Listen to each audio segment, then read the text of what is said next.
Well, good evening, ladies and gentlemen, and welcome to the Pittsburgh Law Enforcement Center for a candidate forum focusing on the upcoming race for Kansas House of Representatives District 3. My name is Blake Benson. I'll serve as the moderator for tonight's event alongside Patrick Richardson, the managing editor of the Morning Sun, who will serve as the proctor that will screen the questions that are submitted from the audience. Big welcome to both of our candidates, Monica Murnan and Chuck Smith. Thank you both for joining us. Thank you again to the City of Pittsburgh for hosting us at the Law Enforcement Center tonight. Thank you as well to all those that are in attendance and the residents and voters that are watching on TV tonight from home. We thank you all for joining us this evening. The format for tonight, both candidates will be allowed 2 minutes for your opening statements. We'll then go into a series of prepared questions that the candidates received about a week ago, and we'll ask up to 3 of those. They will have 90 seconds to answer those, and then we'll take questions from the audience. We've already gotten several questions, great questions that we look forward to asking. If anyone from the audience would like to submit a question in writing, we have cards and pens at the back of the room. We encourage you to write that question, submit it to Mr. Richardson. The criteria we ask is that all questions be applicable to both candidates. And if it's not applicable to both candidates, then we will not allow it. So I encourage you to get that to Mr. Richardson. Are there any questions about tonight's format before we begin?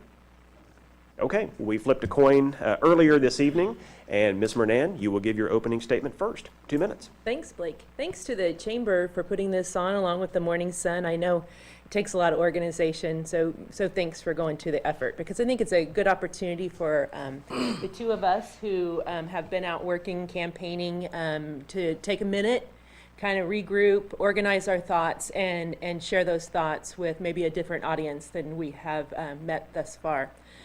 So if you don't mind, I'd just like to take a couple minutes and introduce myself. I've been so lucky to meet a lot of people here in Pittsburgh, but I also know that there's a whole lot of good people out there that I haven't had a chance to meet. My name is Monica Murnan. I've lived here in Pittsburgh with my family for 25 or so years, and we moved back here after we had gone to college here, and we had moved away and came back because it was where we wanted to raise our kids. We came back with 2 kids, and we added another one along the way. And so all 3 of our kids were raised here in Pittsburgh and went through Pittsburgh public schools, including a couple of them, even preschool. And we're so pleased with what this community has given us and thankful for all of that.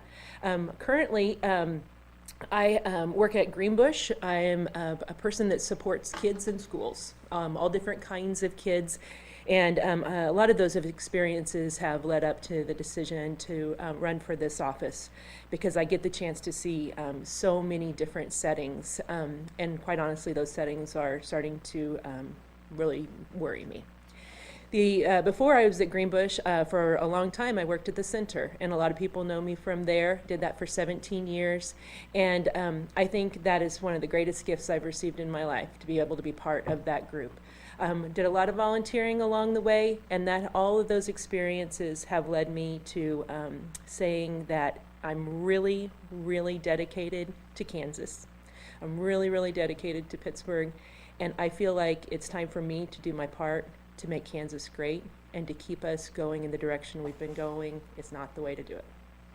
Thank you, Ms. Murnan. I should have also stated that I have 2 cards up here tonight, basically so the candidates know where they are time-wise. When you have 30 seconds left, I'll show you a yellow card, and then when your time is up, I'll show you the red card. So I don't do that to throw you off your game. Basically, once we make eye contact, then I'll put the card back down, but I did want to clarify what the different cards meant. Okay, Mr. Smith, 2 minutes. Thank you. Hope you don't mind me standing, Monica.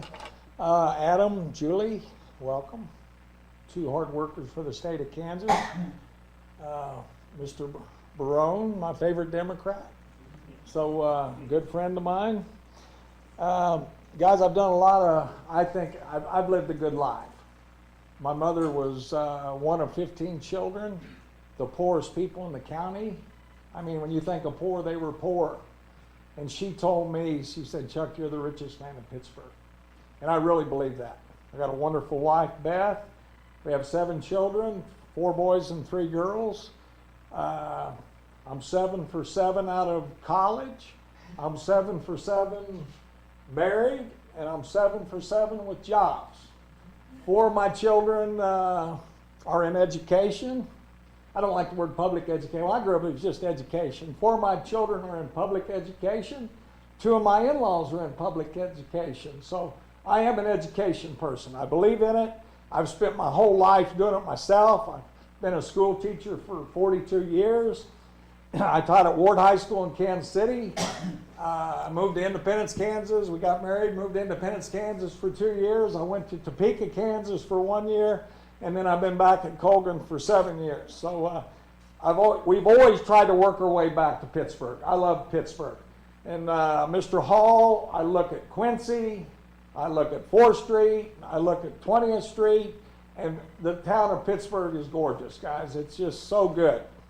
It's so good. And like I say, Mr. Hall and the city has done such a good job of, I don't want to say cleaning it up, but it is cleaner and it's beautiful, and it's just a great town to live in. I'm proud to have raised 7 kids here, and like I say, one of the biggest honors of my life is serving in the House of Representatives, and I want to thank you people for giving me that opportunity to have done that, and it was a real honor.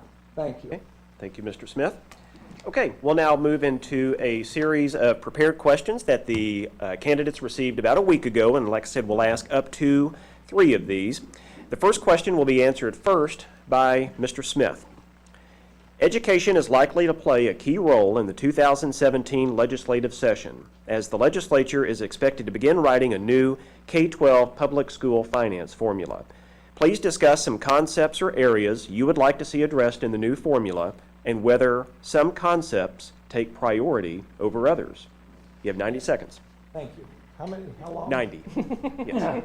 You know, again, the formula is crucial. To be real truthful with you, I was hoping, and they were talking like they were going to come out with a new formula last year and have 7 schools experiment with it and then tweet it, because it's going to have to be tweeted. So it's going to be a very difficult formula to put together. Number 1 in our formula is equalization. Every kid in Pittsburgh, every kid in Girard, every kid in Galena, every kid in Johnson County needs the same opportunity. So equalization on the formula is going to be the most important thing. You know, but we all have our own things. Like Girard, you know, they need more vocational ed than maybe the Colgan kids do.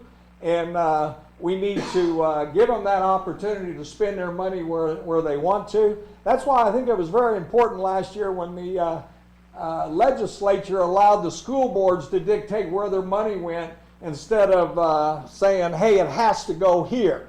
Let them dictate where their money goes. They know where it needs to be spent, and they know where it's right for them. Also, if they don't need to spend something, don't say if you don't spend it, you lose it. I think that's silly. That's a waste of money.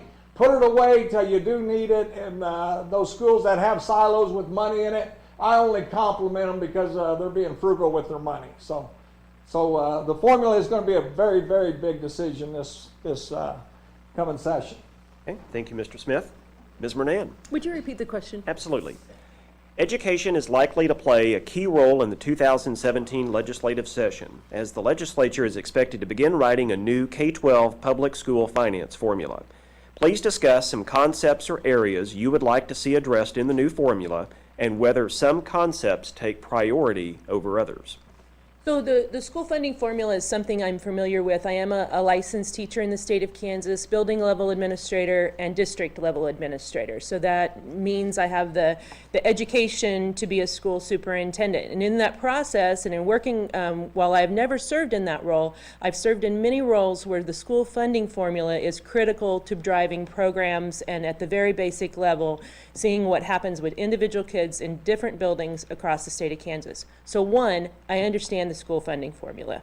I understand the issues around the school funding formula. I understand the lawsuits that are surrounding the school funding formula. I think a year was wasted last year when we were in the block grant funding, and there did not seem to be a lot of work being done on actually articulating a formula. I think that needs to be the thing that happens day 1. And I think it's going to take a lot of people, and it's going to take a lot of different kinds of people. It cannot be a partisan thing. This is one of the most important functions of the state government in Kansas, and we have not done a good job of that. As far as waiting and what's more important, I could talk to you about that for about 3 days if you got the time, because that's something I know, it's something I do every day, and I understand the importance at the local level. Thank you, Ms. Mernan. Okay, our second prepared question will be answered first by Ms. Mernan, and the question is this.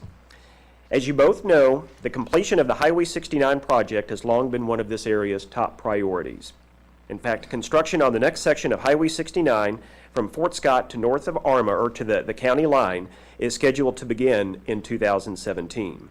However, this is dependent on transportation funding remaining intact, and past legislatures have shown a tendency to defer transportation funds to help fill holes in other parts of the state's budget. If elected, what assurance can you give the residents of District 3 that you will protect highway transportation funding? Ms. Burnett.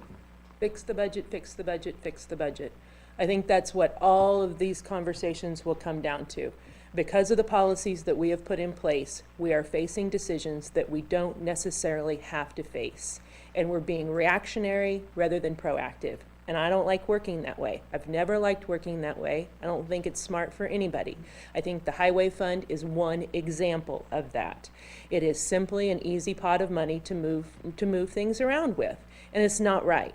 Infrastructure is key. There is nothing exciting about maintenance and infrastructure. Not one thing. But it's really important to us when we don't have it.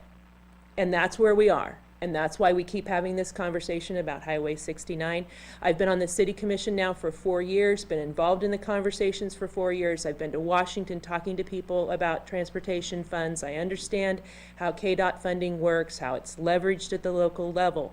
And we have to have it fully funded, and we have to stay focused once we get a plan. Okay. Thank you, Ms. Mernan. Mr. Smith, 90 seconds. Thank you. Not trying to be mean, but if Monica knows the formulas, her and Dale Dennis are the only two in the state that know it. So it's a very complicated formula. When they cut Highway 69, I called the governor's office and asked if I could come see him. And Jake LaTurner did the same thing. And the governor said, well, I'll see you at the same time. So we went down to the governor's office and we sat there. Jake proposed a possibility to go from 4-lane highway from Bourbon County to the Crawford County line. He said, Governor, we have promised the people of Southeast Kansas this. And I said, Governor, you've told us over and over again that you're going to do that. And the governor did do it. The governor did do it. So I really feel like part of the reason they're doing that part is because Jake and I showed up for that meeting and asked the governor to take care of the people of Southeast Kansas, as he promised. It's not what we want. We want it all the way down. But again, it was a good meeting with the governor. The governor greeted us well.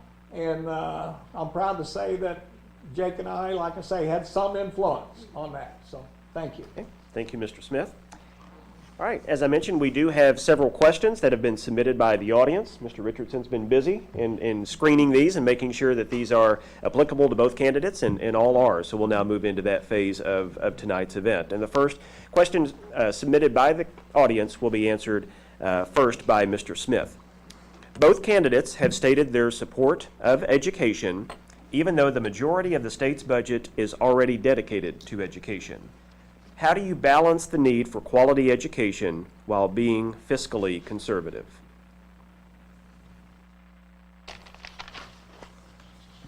Well, again, I really feel like I'm probably the second most frugal man in town. There's not too many that are more frugal than me. And like you say, the state budget, most of the money does go to education. I see my friend Gary Dennett back there. Gary would like for kids to go to school 6 days a week because he knows the importance of education. I think we need to, and I compliment Monica on her work at the center. I think every kid that's 3 years old, my daughters that are in education said the most important years of education are 3 to 5 years old, and that's maybe where we should grow education. I know we got to have the money in order to do that though. But again, I really don't think we have a problem. Right now, the price of wheat is 50% lower than it was 2 years ago. The price of corn is 50% lower. The price of beef is 25% lower. And for every percent, the state loses $8 million in revenue. That's a tremendous amount of money that the state is losing in revenue, and the governor has no control over that. So that's going to come back. I talked to last week Secretary McClaskey, and she said it just goes in cycles. Wheat is lower than it's been since World War II, but it's going to come back. Maybe it'll be 2 years, 3 years, but it is going to come back. And when it comes back, I think we'll be fiscally better off. I think we'll be in good shape. Okay, thank you, Mr. Smith. Ms. Mernan. Will you say the question again? Absolutely.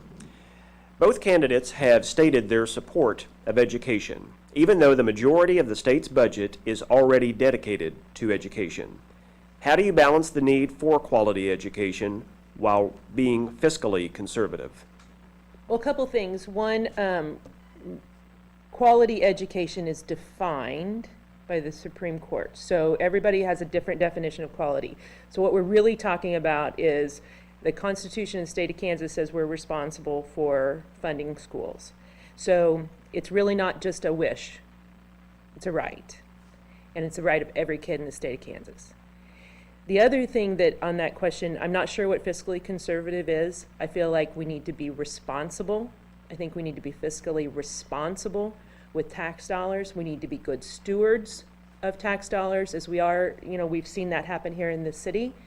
Very specific policies, data-driven decisions, good planning allows you to be fiscally responsible. So on the education question, again, 3 or 4 days if you got them on the investment in early childhood, I could talk till everybody really would want to go run out the door. And there's just no doubt. The research backs it up. One of the things that Chuck has said is about the issue with, why are we in this situation? While I agree with you, oil and gas and agriculture are important components of our economy in Kansas, quite honestly, they're not the biggest ones. We're really looking at manufacturing, healthcare, the service industry, real estate. Those are the bigger issues. And I think that we've got to go back to tax policy, and we have to look at the situation, and we have to get the budget in line. Okay, thank you, Ms. Mernan. Okay, our second question from the audience tonight will be answered first by Ms. Mernan, and the question is this. Do you feel that food should be exempted from state sales tax? 90 seconds. Okay. Still have, 89 more seconds. Right, so if you look at how other states handle food sales tax exemption, and you look at it as a part of a bigger tax policy, states who have good revenues that enable them to do what their citizens want and need, they have a variety going on in their tax policies. And so it's a tiered level. And so we're looking at different types of services, different types of activities, different types of people. All of those things go into play. And you can't just do one piece or the other or take out one piece or the other. You have to look at it very holistically. I believe that food sales tax is a regressive tax and it hurts the poor the most. If you look at how I've worked, Google me, see where I've worked, see what I've done, I'm just real darn interested in making sure that we take down barriers for families who are most in need, and especially for kids who are most in need. And what is the biggest thing they need? Nutrition. Without good nutrition, then the education doesn't happen and the health doesn't happen. So we have to look at it holistically, and I do believe this tax is most harmful on those most in need. Thank you, Ms. Mernan. Mr. Smith. Yes. There you go. Amen. 40 years ago, Dr. Retzlaff, I'm taking his class in history out to college, and he's talking about sales tax on food. It's the most unfair tax that we have. I agree. It hurts the poor. Right now in this stage of my life, my wife and I with 7 children, it was a struggle to pay the grocery bills, but now we can go buy what we want because they're all out of the house, and we can afford it. And they give the senior citizens the discounts when you go to the different things. So I asked again Dr. Retzlaff. I said, Dr. Retzlaff, are you liberal or conservative? He said, well, depending on what you mean by liberal. I said, well, what's liberal? He said, liberal is not taxing bread and not taxing milk and that's how I feel. There are certain things that do not need to be taxed. They are unfair to the poor. And like I say, I agree with their answer 100%. Okay. Thank you. Okay. Our next question from the audience will be answered first by Mr. Smith, and the question is this. Where do you stand on the effort presently underway to oust 4 of the 5 sitting Supreme Court justices? Why are you for or against this effort? There is a strong effort, and I guess my best way to say what my answer would be is I'm pro-life. In the legislature, we passed 96 to whatever that dismemberment abortion was illegal, and we were overrode by the Supreme Court. I think sometimes the Supreme Court is trying to dictate the law instead of interpret the law. So I think because of my stand on pro-life, I think they shouldn't, be protected. They should be voted on just like me. If I don't do my job, I'm out. If they don't do their job, I feel like they should be out also. Okay, thank you, Mr. Smith. Ms. Mernan. So the question is, what do I think on the effort? Yes. I think the effort is calculated. I think it's misdirected. I think the effort is designed to meet one goal, and that is to get rid of folks who were put into place in a logical, professional, legal manner, and to just basically gain, using my words carefully here, to meet one need, to meet somebody's desires. And that's not what the court system is about. Basic civics, 3 branches. They have checks and balances. The checks and balances are in place now. If we start eroding those systems, these people aren't activists, they follow the law. They listen to evidence. If they don't follow the law, there's a plan in place to appeal it, and you can appeal it all the way to Washington if you need to. That's the beauty of our government, and you can't be messing around with it just because we have a governor who would like to have some different people in the chair. Okay. Hold on.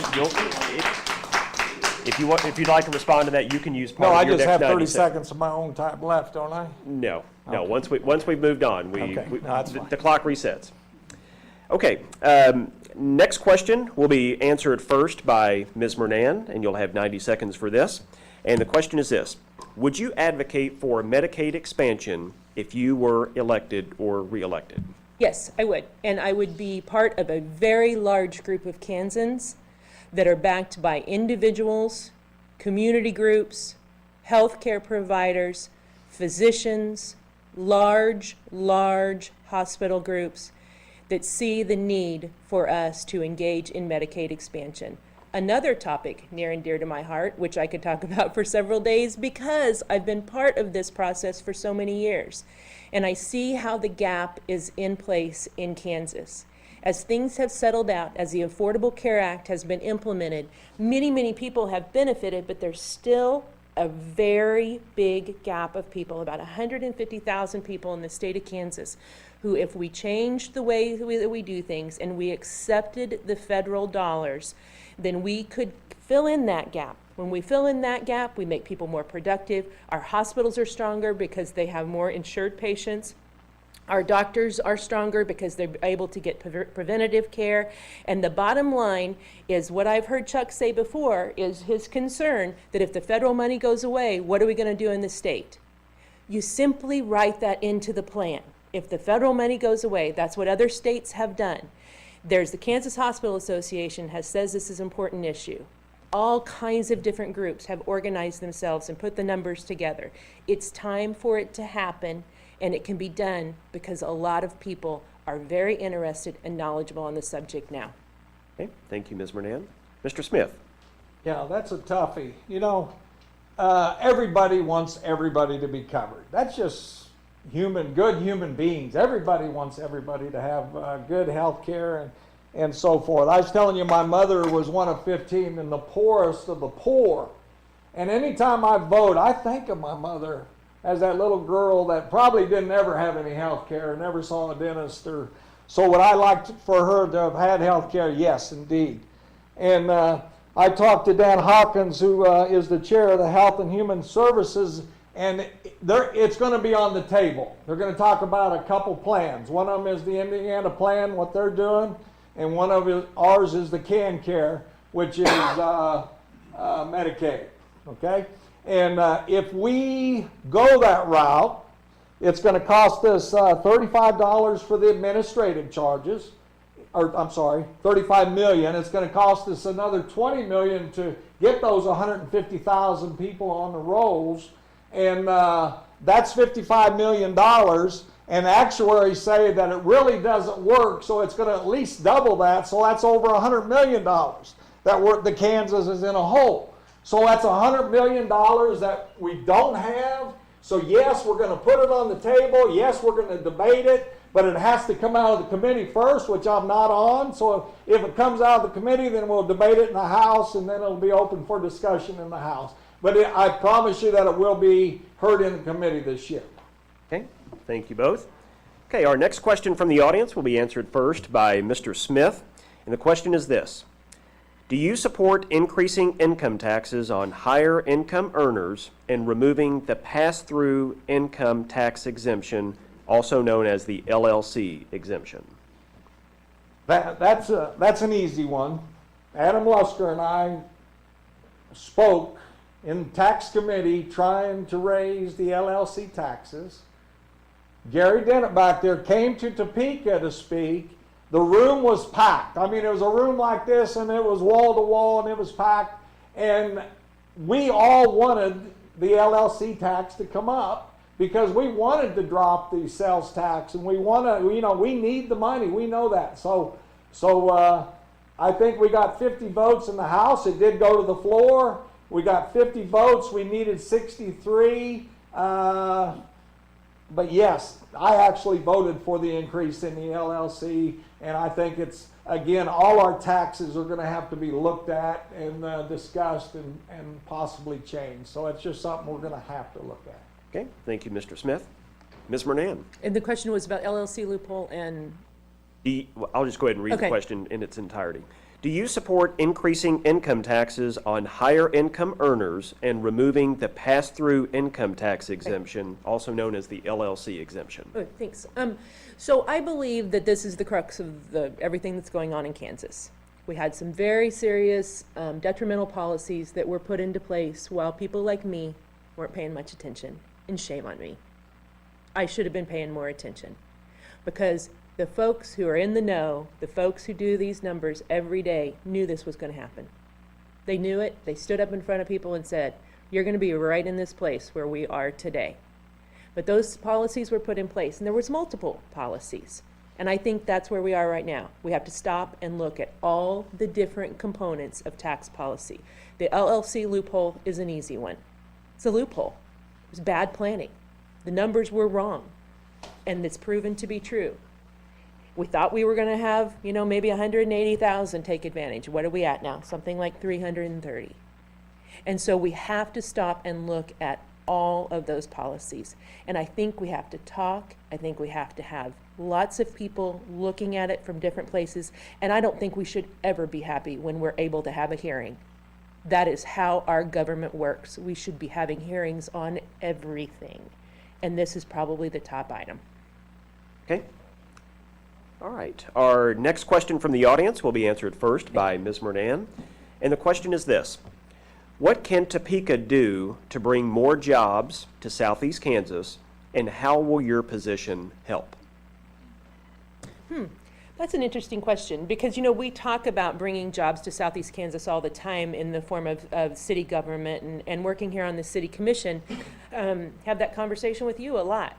I don't know specifically what Topeka can do. I assume state government can do some things that are specific to, tax incentives and roads and infrastructure and those kinds of things. But I also believe that when we talk about jobs, it's a piece of economic development, and economic development is not one thing. Economic development is many, many, many different strategies. And the state can get us shored up as communities, whether we're small communities or large urban communities trying to maybe revitalize themselves. I think there are things the state can do specific through the Department of Commerce, things such as housing incentives and KDOT dollars that we can leverage to improve infrastructure. Those are the kind of things that I think are important, but I don't believe there is one simple, easy answer. Okay, thank you, Ms. Burnham. Mr. Smith? Thank you. I drove by Republican headquarters the other day. If you get a chance, they'll have the signs out, and right next to it, the business said, "Help needed." So, Mr. Hall, I heard Mr. Hall make the comment one time, this town needs more housing. There's so many people drive to Pittsburgh, work, and then leave. We need better and more good housing for the people that want to move here, that will stay here, and because we have a great community, guys, and I would think they'd love to be part of it. You know, it was really sad. The first 2 years ago when I ran, I'd go door to door, and as I went through some of the main parts of the old town that my wife grew up in on Euclid and so forth, so many of the houses just, we really do need to clean it up, and we really do need more housing, and we need to have opportunity for people to move in. But it's a great town. I drive through different parts of the state, and I just see it booming. Guys, I see the big boom in Pittsburgh. God, I love what I see. Again, the town looks good. The college is thriving. What we have out there, our streets. Sure, there's streets that need repair, but we've done a lot of major things to make them better. And we got so many positives here that we all ought to be proud to be Pittsburgh people, and other people need to come in and be part of us. Okay, thank you both.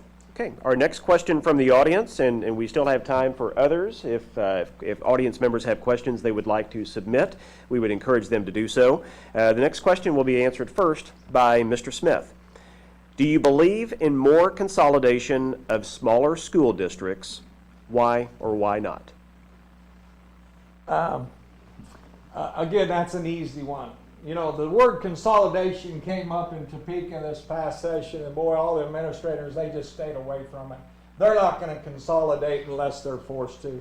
I think if you see small communities, they know that, you know, they might have to come together with another small community next door to it, and they're doing that on their own. But you're not going to see the legislature mess around with consolidation. It's just not going to happen. It happened a long time ago, and I think it happened for the good.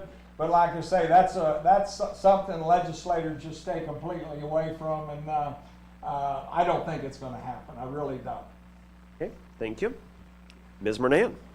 One of my earliest memories is growing up in Erie. My dad was on the CUSD 101 school board, and there was discussion of Erie, St. Paul, Thayer, Galesburg, and Stark consolidating into one. That memory is of eggs hitting our house because nobody likes school consolidation. Nobody likes talking. That was a long time ago, and it's still the same now. So as I have the opportunity to travel around, I could see how some people would say, hey, we could maybe move this around and move this around and move this around, and you look at different communities. But the bottom line is, if the funding formula is set up correctly, and kids are given the same opportunity, no matter where their zip code is, then a lot of good collaboration will happen on its own. We see districts doing that every day.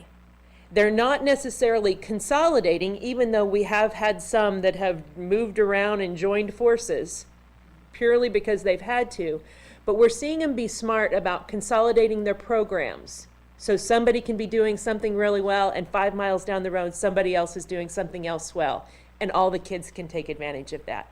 I believe if the funding formula incentivizes that, if the funding formula incentivizes us to say, how can we share our resources, not redraw ourselves or redraw boundaries or any of that, that's what benefits kids. And I think that's what we're all interested in, is what benefits kids.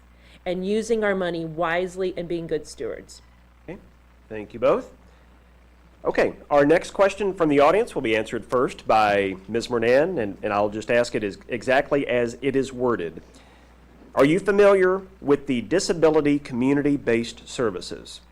Did you know there has been no increase in rates for service providers for the past 8 to 10 years, and how do you feel about this issue? Yes, and it's horrible. So I am very familiar with this community. In my job currently, I work with families with kids from birth to their third birthday who have delays and disabilities. A lot of these kids are going to have disabilities and delays their whole life. And this is going to be a family solved problem, opportunity for the long, long time. I also have had the opportunity to work with older kids with disabilities, delays, as well as adults. I understand the system of how it works. It's convoluted, it's complicated, and it's full of politics. And that's not right. Why on earth would we burden some of the most vulnerable people in our society with a bunch of politics? The bottom line is it's cheaper to keep folks in their home with people they love than putting them in an institution. And it's also much, much more ethical if we are helping families access resources at the community level so that they can stay together as a family. And unfortunately, that takes money. And we can do it. We can do better than we're doing now. And quite honestly, we should be ashamed of the way that we have been serving those folks in our community who are experiencing delays and disabilities. Okay, thank you, Ms. Mernan. Same question, Mr. Smith. You know, these kids are the most vulnerable, and I really believe the legislature is very aware of it and very sensitive to that issue. I don't think it's political. We do everything we can to make it better. And like I say, when I go into buildings, a couple of my best friends have been in wheelchairs, and like you say, they're accessible. That's a federal law. And again, we can always do more, but like I say, it's not like people don't care. People do care. Okay. All right, well, we are down to our final question submitted from the audience, and it will be asked first of you, Mr. Smith, and I'll condense it quite a bit, so it'll be a short question. But the question is this: please explain your position on right-to-life issues. Very easy. My mother may be the most wonderful person I ever knew. One of 15. Their dad was probably abusive. That might be why they were 15. And I am right to life entirely. Like I say, my mom and her family were given nothing. There were 15 of them. They all grew up to be hard-working, good people. And my younger aunts and uncles would say, thank God Mom gave us a chance. You know what? I'm 100% pro-life, and like I say, I feel blessed because of my 7 children. One of my ex-students just had a baby. The baby was 2.5 months premature. The hospital spent thousands and thousands and thousands of dollars to keep that baby alive, and the baby is going to make it. So how, as a society, can we abort a baby a day before it's born? Okay, I don't understand that. How can we do that? And how can we say it's against the law to say dismemberment abortion is unconstitutional? That's cruel. I'm 100% pro-life. That's all I'll say. Okay, thank you, Mr. Smith. Ms. Mernan. I think the issues regarding life are probably one of the most complicated because everybody has different experiences to draw upon, and everybody has different resources to draw upon. You know, people ask me this all the time, are you pro-life? Well, of course I'm pro-life. Of course I'm pro-life, and I could give you a million reasons why I'm pro-life. But I also want to make sure that we're talking about all life, that we're talking about those kids that are born to families that don't have anything. I think we need to be thinking at the state level about those individuals with disabilities and their life as an adult living in a facility or living in a community-based center. I think we need to be thinking about the lives of those individuals who can't, you know, they can find out that they have cancer because they can get into the emergency room, but they can't get it cut out of them because they don't have insurance. That's right to life. To me, I understand the words. I totally get it. Do I think abortion is a good idea? Absolutely not. But I think we really need to look at the bigger picture here, and I think that we've spent a lot of time on an issue that's a federal issue, and when we maybe need to stop this session and really look at the budget and look at some things that aren't wedge issues that we can all agree upon, and let the system take its course with the different levels of appeals that we have. We have quite a bit of legislation in place now, so let's let it work through. Thank you both. Okay, we'll now move into our closing comments. Both candidates will be provided 2 minutes for their closing comments. Ms. Mernan, you will go first. I just want to take a minute and thank the folks out in this community. I've said this more than once. I'm going to say it one more time. I have been humbled and overwhelmed by the kindness of people in this community during this process. I was not expecting that. I was expecting the exact opposite. So thank you for renewing my faith, because I think there's a whole lot of people out there who are worried about Kansas. They want their kids to move back to Kansas. I want my kids to move back to Kansas. They want other family members to come to Kansas to see the benefits that all of us have seen, because we do have a beautiful community. But I think we have to set ourselves up, big picture, to say, what do we have to do about this budget? I jokingly say, people say, why are you running? Well, I'd really like for Kansas to not be on Comedy Central anymore. And while that's very facetious and probably not a good use of my 2 minutes, it's the truth. I am tired of Kansas being made fun of. This is a fantastic state with fantastic people. We have lots of resources. We made a little bumble along the way a few years ago that is really causing some damage. And I want to be part of a group of people going to Topeka who are just like me across the state, who have no need to do this forever.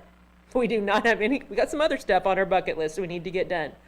But we are willing to stop and take the time and use hard facts, not things that people have just told us that we're repeating. Hard facts and data to make decisions that are going to be hard. They are not going to be any fun at all, but it needs to be done to get our Kansas back, because we all believe in this state. And we've got to quit focusing on the wedge issues, and we've got to focus on the budget and tax policy and our people. Okay, thank you, Ms. Mernan. Mr. Smith, 2 minutes. Thank you. Going back on consolidation, you lose your high school, you lose your town. St. Paul couldn't afford to lose their high school. You know, otherwise they lose their town. So consolidation, last extreme. Don't like it at all. I want you to know, I have 7 children, 3 daughters.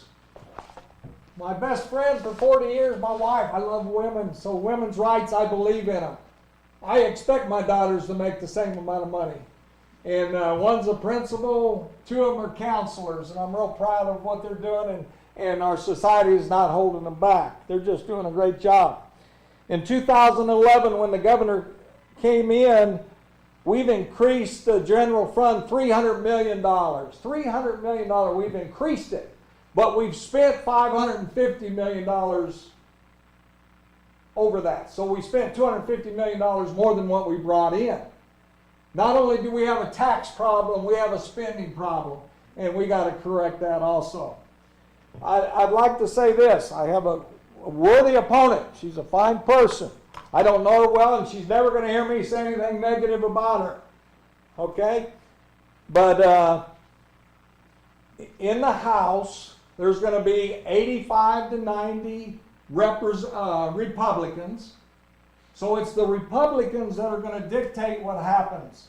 And I think Pittsburgh needs my voice, because I can go talk to the governor. The next speaker is going to be my friend. I know both guys that are going to run for Speaker of the House. They're both my friends. I've talked to both of them on the phone. And they're both going to be my friends, and they're going to sit down and listen to me. And Pittsburgh will have a better voice. Not because she can't do a good job.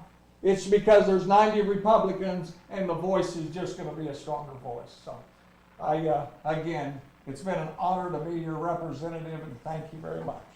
Okay, I hope our audience members will give both of our candidates a big round of applause. Thanks to you both for being here tonight. I'll remind everybody that that Election Day is November 8th. Early voting is underway, but November 8th is Election Day. Thank you again to Patrick Richardson. Thank you again to the City of Pittsburgh for hosting us today. And with that, we are adjourned. Have a great night. Thank you. Thanks.